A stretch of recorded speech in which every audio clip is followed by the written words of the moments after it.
Bonjour à tous. Aujourd'hui, on va se pencher sur une question qui est sur toutes les lèvres dans le monde de la crypto. Bitcoin ou Ethereum? C'est un peu le match des titans. Surtout que maintenant, les deux ont reçu le feu vert des institutions, alors la question de savoir qui est le leader, elle est plus brûlante que jamais. Allez, on décortique ensemble l'analyse qui tente d'y répondre. Dès le départ, l'analyse pose les choses très clairement. D'un côté, on a Bitcoin, qui est présenté comme de l'or numérique, une réserve de valeur. Et de l'autre, Ethereum, qui est vu comme un ordinateur mondial, une plateforme pour construire des applications. On voit tout de suite que ce n'est pas du tout la même philosophie. Alors, voilà comment on va avancer. On va d'abord poser le contexte, puis on va zoomer sur les arguments en faveur de Bitcoin. Ensuite, on regardera Ethereum, ses points forts et ses limites.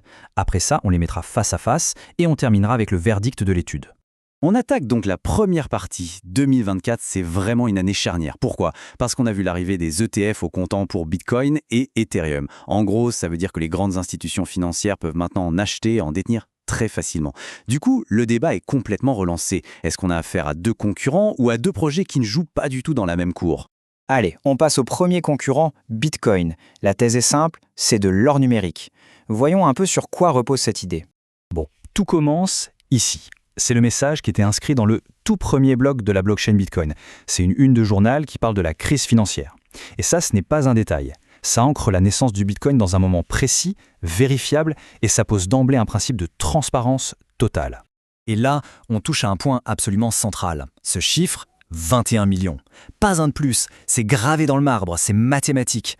L'offre totale de Bitcoin ne pourra jamais dépasser ce nombre. Et en plus, avec le mécanisme du halving tous les 4 ans, on sait exactement combien de nouveaux bitcoins sont créés et à quel rythme. C'est une prévisibilité totale et c'est vraiment l'un des piliers de l'argumentation. Mais comment on garantit que ces règles ne changeront jamais? Grâce au Proof of Work, c'est le moteur de la sécurité de Bitcoin. En demandant une énorme puissance de calcul aux mineurs, ça rend le réseau incroyablement décentralisé et donc hyper résistant à toute tentative de modification. C'est la forteresse de Bitcoin en quelque sorte. Et cette idée de rareté prévisible, eh bien, elle plaît beaucoup aux institutions. Cette citation de Grayscale, un gros gestionnaire d'actifs, le dit bien. Face aux incertitudes des monnaies classiques, des systèmes transparents et rares comme Bitcoin vont devenir de plus en plus recherchés. Bien sûr, il y a des critiques. La plus connue, c'est celle-là. Est-ce que Bitcoin ne consomme pas une quantité folle d'énergie? La réponse de l'analyse est directe. Oui, ça consomme, mais c'est le prix à payer pour une sécurité décentralisée sans équivalent. Et il faut noter que plus de la moitié de cette énergie vient de sources renouvelables, une tendance qui s'améliore d'année en année. Autre critique qu'on entend souvent, Bitcoin, c'est beaucoup trop lent pour payer son café, non? Alors là, l'étude explique que c'est fait exprès. Cette lenteur, c'est une feature, pas un bug. Elle garantit la sécurité maximale de la couche principale. Pour les petits paiements de tous les jours, il y a d'autres solutions qui se construisent par-dessus comme le Lightning Network.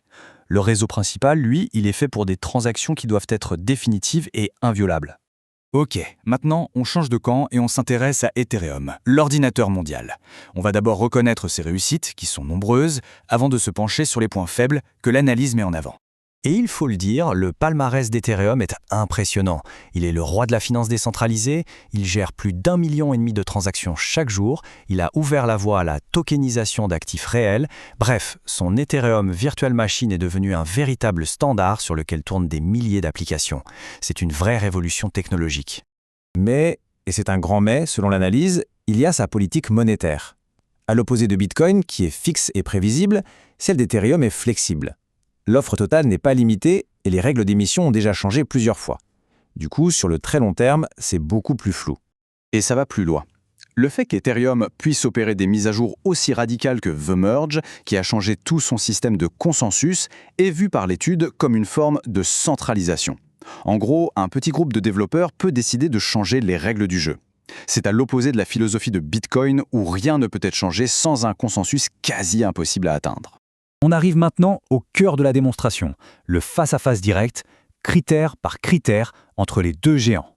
Regardons cette chronologie, parce qu'elle est super parlante. D'un côté, on a Bitcoin, depuis 2009, une ligne droite, une histoire sans accroc, immuable, et de l'autre, Ethereum. Là, c'est différent. On voit des moments clés comme le DAO Hard Fork, où en gros, on a dû réécrire l'histoire pour corriger un piratage, ou encore The Merge, qui a carrément changé le moteur du système. C'est vraiment la différence fondamentale que l'analyse met en lumière. La stabilité absolue contre l'évolution permanente. Et ce tableau, il résume tout. Que ce soit sur la transparence de son histoire, la prévisibilité de son offre ou sa résistance au changement, l'étude donne un avantage net à Bitcoin. Elle souligne aussi que le Proof of Stake d'Ethereum comporte un risque de concentration du pouvoir, alors que le Proof of Work de Bitcoin serait bien plus décentralisé. Et cette différence de philosophie, elle se voit dans les chiffres de l'adoption institutionnelle.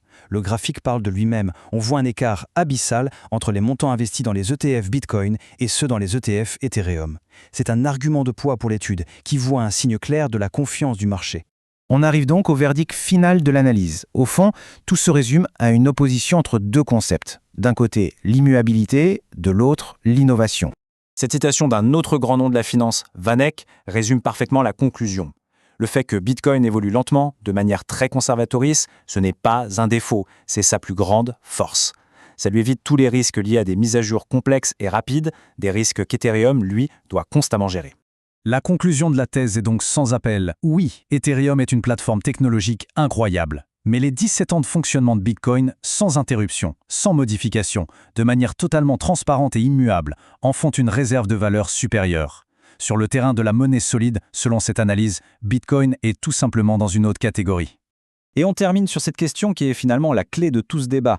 À notre époque, à l'ère du numérique, qu'est-ce qui a le plus de valeur au final? Une stabilité à toute épreuve ou une capacité d'innovation permanente? C'est la réflexion que cette analyse nous propose. Merci d'avoir suivi ce décryptage.